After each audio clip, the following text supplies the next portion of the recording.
Olá, Cassiano Bittencourt, pelo Visão Estrategista, hoje para falar dos resultados do segundo trimestre de 2019 da Romi, a Indústrias Romi, né? O ticker aí é Romi 3. E a gente fez já um vídeo do primeiro trimestre de 2019, então eu aconselho que vocês deem uma parada aqui e vão assistir esse vídeo para entender a continuidade dessa tese de investimento. Acho que o vídeo lá ajuda você a entender justamente para que caminho eu estou indo. De qualquer forma, esse vídeo está no dia 13/6, então 13 de junho de 2019, é bem recente, tem aí mais ou menos um mês e meio. E eu vou colocar ele aqui embaixo. Se você descer um pouquinho aí a tela, você vai ver ali embaixo na descrição o link direto. Então você consegue ver, parar o vídeo aqui, dar uma olhada. Eu espero um pouquinho só para dar uma pausa no vídeo e você poder assistir caso tenha interesse para ajudar no entendimento da tese. Se já viu, a gente segue, então só uma paradinha. Seguindo, eu começo aí com o básico, né? Só para explicar mais ou menos o que é a Romi. É uma empresa que trabalha com produção e venda de bens de capital, então o maquinário que as indústrias usam para produzir, fazer a produção deles, né? E também fundidos e usinados, geralmente peças grandes, né?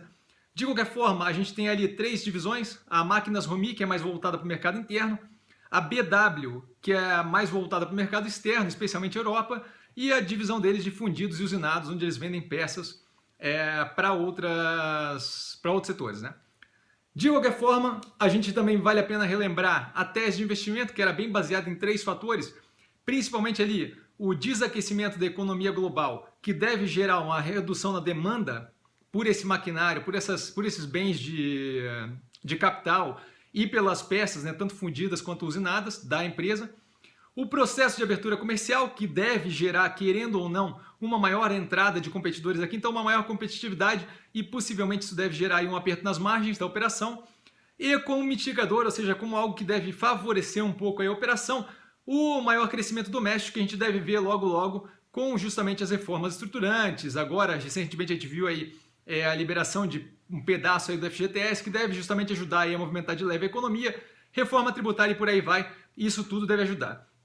Então, assim, por mais que a gente tenha ali uma possível maior competitividade, a gente deve ter um mercado mais aquecido, então maior aí no que diz respeito a valor monetário, né? Então, é uma questão aí para levar em consideração. De qualquer forma, o grande ponto que eu aponto ali na análise passada do primeiro trimestre de 2019 e que eu volto a apontar aqui é que a combinação dos fatores, desses três fatores que eu citei, vai determinar justamente como é que a empresa vai ser afetada por isso. E nesse momento, como a gente tem fatores que não são direcionais para apenas uma direção, né? Ela não tem um norte aí claro, eu vejo que você não tem um vetor puro e os vetores eles são muito difíceis de definir qual vai ser a soma daquilo. Então você tem uma tese que não é muito clara para investimento. De qualquer forma, a gente segue para análise. Como eu fiz da última vez, a gente dá uma olhada ali nos índices. Então, assim, são fatores importantes ali para determinar justamente como proxy ali a evolução do cenário onde se encontra a Romi. Então a gente vê ali que, como primeiro fator, o PIB industrial tem uma piora leve, então ele fica um pouco mais negativo. É um ponto aí que não é positivo, né, para o cenário como um todo da empresa. Além disso, a gente vê que a formação bruta de capital fixo, como a gente falou antes, né, justamente o investimento ali em maquinário, em máquinas que possam aumentar a operação da indústria, ela passa ali do último ponto de 3% no quarto trimestre de 2018, que é justamente o último dado que a gente tinha para análise do primeiro trimestre de 2019, para agora 0,9% no primeiro trimestre de 2019, que é justamente o dado que a gente usa para o período atual, né? Além disso, a gente vê que a utilização da capacidade instalada se mantém em 66%, então assim, 66% agora, que o dado ali é de junho de 2019, frente a 66% em fevereiro de 2019, e isso é negativo por quê? Porque uma vez que eu tenho a capacidade instalada das indústrias aqui no Brasil, né, não sendo completamente utilizadas, eu tenho pouco estímulo à medida que vai aumentando a necessidade, a demanda ou a necessidade de produção, eu tenho pouco estímulo para comprar mais maquinário ou para investir em maior maquinário, porque eu não preciso expandir efetivamente minha produção, meus maquinários, né, porque eles estão muitos deles ali não sendo utilizados e justamente ali de forma ociosa, esperando justamente essa demanda. Então eu tenho aí um indicativo de uma demanda menor, justamente para empresas que operam com bens de capital, como é o caso da Romi.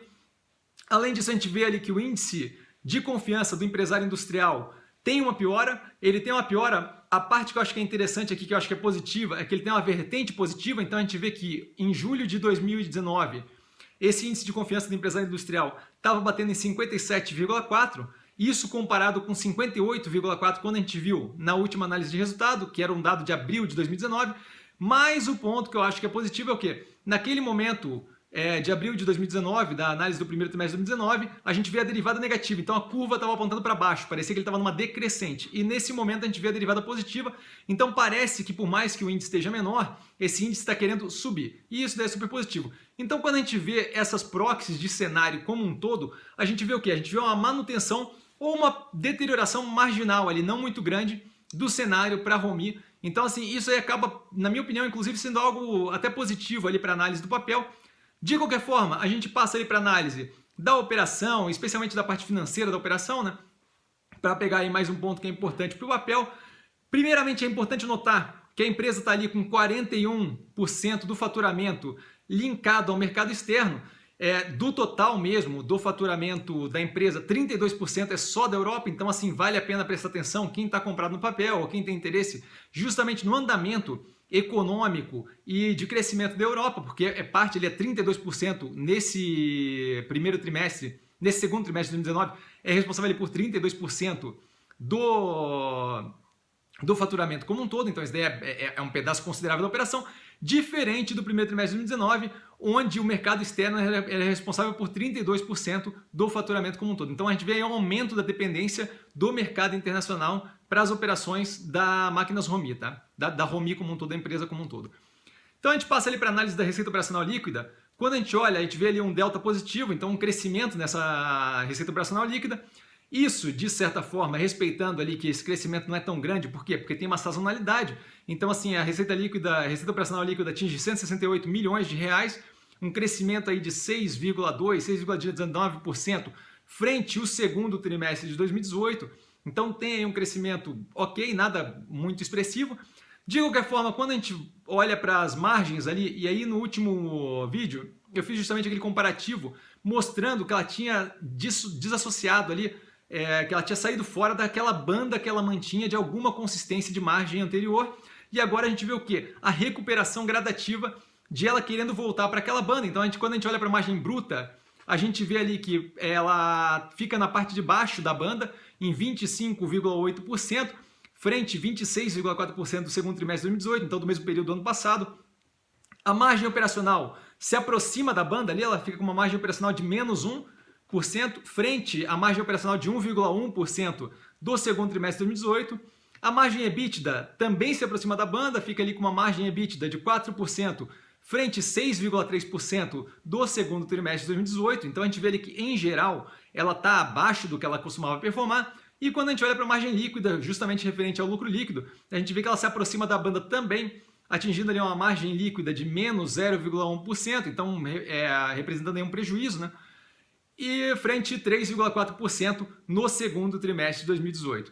Então, assim, a gente vê que a operação está querendo regularizar e isso, de certa forma, acaba sendo positivo. Outro ponto que é importante notar é que quando a gente olha a margem EBITDA, né, a geração de caixa operacional da empresa, setor por setor dela, ali, área por área dela, a gente tem uma piora contínua, então as margens continuam, a margem EBITDA continua, operação por operação, pior do que estava no mesmo período do ano passado. A gente vê que Máquinas ROMI atinge uma margem EBITDA de 5,5%, frente a 7,5% no primeiro semestre de 2018. Essa comparação aí semestre a semestre, né? Primeiro semestre de 2019 contra primeiro semestre de 2018. A B+W atinge uma margem negativa operacional, né? Uma margem EBITDA negativa de 13,9%, frente a 8,5% negativo do primeiro semestre de 2018. E a Fundidos e Usinados atinge uma margem negativa de 2%, frente a 14,4%, isso comparado novamente semestre a semestre, primeiro semestre de 2019, frente ao primeiro semestre de 2018. Então, outro ponto que é importante notar, dado que a gente tem agora uma noção de como é que está a operação dela, de como é que estão as margens ali, é o backlog, porque a empresa costuma, inclusive, colocar ali o backlog como algo positivo. O backlog nada mais é do que os pedidos que ela tem que ainda não foram entregues, né, que estão ali justamente na montagem para entrega. E aí você vê, esse conceito de backlog é super importante para várias indústrias. No caso dela, que eu não acho que é tão relevante, porque a gente vê ali um backlog de 380 milhões, Tá? Teve um crescimento considerável? Ele teve um crescimento de 14,1% frente ao primeiro trimestre de 2019, de 21,5% frente ao segundo trimestre de 2018, então a gente faz a comparação com o último período e a comparação com o mesmo período do ano passado, só para ter uma noção de como é que está essa evolução. Porém, eu gosto de fazer esse cálculo, então eu pego a receita operacional líquida dos últimos 12 meses para justamente ter uma noção de quanto esse backlog me segura faturando, justamente para ter uma noção de qual é a relevância disso, né? E o que eu vejo é que tem uma melhoria, mas ainda assim não torna o backlog de fato relevante. Por quê? Porque o backlog que atingiu ali 380 milhões, ele representa 50,45% da receita operacional líquida dos últimos 12 meses nesse segundo trimestre de 2019, o que significa dizer que o backlog todo, se eu realizar todo aquele backlog, ele só me dá metade do faturamento que eu tive nos últimos 12 meses. Então, assim, aquele backlog por si só não me garante aí um longo prazo, me garante justamente um curto prazo, mas a gente vê uma melhora frente a essa proporção no trimestre passado. No primeiro trimestre de 2019, a gente tinha o backlog representando 44,9% do faturamento dos últimos 12 meses naquele período. Então, assim, tem sim uma melhoria, o backlog cresce em proporção à receita operacional líquida dos últimos 12 meses, mas de qualquer forma ainda é algo que não me garante ali um longo prazo, então para mim é preocupante. Outro ponto que eu acho que vale a pena a gente olhar é o fluxo de caixa da empresa. Como eu falei na última análise, a gente vê ali a empresa sangrando caixa. Então, quando a gente vê nesse período, a gente vê que o fluxo de caixa operacional foi negativo em aproximadamente 5,6 milhões. No período passado tinha sido negativo de aproximadamente 6 milhões, 5,93 milhões, né? Então, assim, a gente vê que ela está numa continuidade da operação sangrando caixa. O aumento dos investimentos, especialmente ali, grande parte necessária para a manutenção da operação, né? Que é justamente investimento ali em manutenção, renovação de maquinário, então é algo que ela precisa, não é algo que ela pode simplesmente esquecer e parar de fazer. A gente vê um aumento nesse fluxo de caixa negativo por gasto com investimentos. Então a gente vê que no período passado ela teve ali um gasto de 7,5 milhões com investimento, em grande parte justamente para manter a operação. E agora, nesse período, ela tem ali um gasto, um fluxo de caixa negativo de 12,56 milhões para investimentos. Então é mais um ponto ali sugando dinheiro, é um ponto que ela não tem muito como fazer uma mudança, porque é um ponto necessário para a operação. E aí o grande ponto que a gente vê é o quê? É a diferença entre esse período e o primeiro trimestre de 2019, é que no período do primeiro trimestre de 2019 ela resolveu isso gastando caixa, então ela gastou disponibilidade dela para pagar esse fluxo de caixa negativo, e nesse momento ela opera ali justamente com um aumento de dívida. Se ela escolheu caixa ou se ela escolheu aumento de dívida para poder cobrir aquele fluxo de caixa negativo, para a gente pouco importa. Por quê? Porque quando a gente olha para a alavancagem, se eu afeto caixa ou se eu afeto aumento de endividamento, para mim funciona igual. Por quê? A gente vê ali a alavancagem sempre como dívida líquida, especialmente nesse tipo de empresa, não é sempre, mas nesse caso, como dívida líquida sobre EBITDA. Então, assim, a dívida líquida nada mais é do que a dívida bruta menos o caixa. Então, se eu estou aumentando a dívida bruta ou se eu estou reduzindo o caixa, para mim o efeito é o mesmo para a alavancagem. E o que a gente vê é justamente uma piora dessa alavancagem da empresa gradativamente nos últimos trimestres. Tá? Então, eu vejo ali que a dívida líquida está batendo em 86,2 milhões, frente a 68,1 milhões no primeiro trimestre de 2019 e frente a 56,5 milhões no segundo trimestre de 2018. Então a gente vê um aumento, o que não seria um problema se fosse acompanhado de um aumento forte do EBITDA, mas não é o caso. Então quando a gente olha ali a alavancagem, lembrando novamente, a alavancagem de dívida líquida sobre EBITDA do segundo trimestre de 2019, ela está batendo em 1,46 vezes, o que não é propriamente um problema. Porém, eu vejo que essa deterioração gradativamente. Então, no primeiro trimestre de 2019, no período passado, ela estava em 1,09 vezes, e no segundo trimestre de 2018, ou seja, o mesmo período do ano passado, ela estava em 0,81 vezes. Então, eu vejo gradativamente esse aumento da alavancagem, o aumento do endividamento proporcional ao quanto ela está gerando de caixa operacional. Isso não seria um problema se ela estivesse aumentando essa alavancagem para crescer ou para fazer investimento ou algo do gênero, mas o que a gente vê é que essa alavancagem está sendo aumentada pura e simplesmente pela deterioração da operação. Então, assim, levando em consideração esses fatores que eu considerei agora, os pontos da operação, fluxo de caixa negativo, a empresa sangrando capital, sangrando caixa, o endividamento aumentando e especialmente a tese de investimento, né? Então, assim, o foco é que a gente tem no médio e longo prazo, onde a gente vê uma desaceleração da economia global, que deve afetar a operação dela da B+W, a abertura comercial aqui que deve gerar maior competitividade, especialmente com redução de tributo de importação. E além disso, mesmo assim, mesmo tendo isso mitigado pelo maior crescimento, o bolo cresce, mas o bolo tem mais competidor ali pelo mesmo bolo. eu mantenho meu posicionamento de que eu acho que não é o momento para papel, não acho que é uma boa operação, especialmente quando a gente pensa em tese de investimento médio e longo prazo. De qualquer forma, vai de cada um de vocês escolher, né? Aqui é mais meu posicionamento, eu não tenho posição no papel. Então, assim, a gente fica por aqui agora.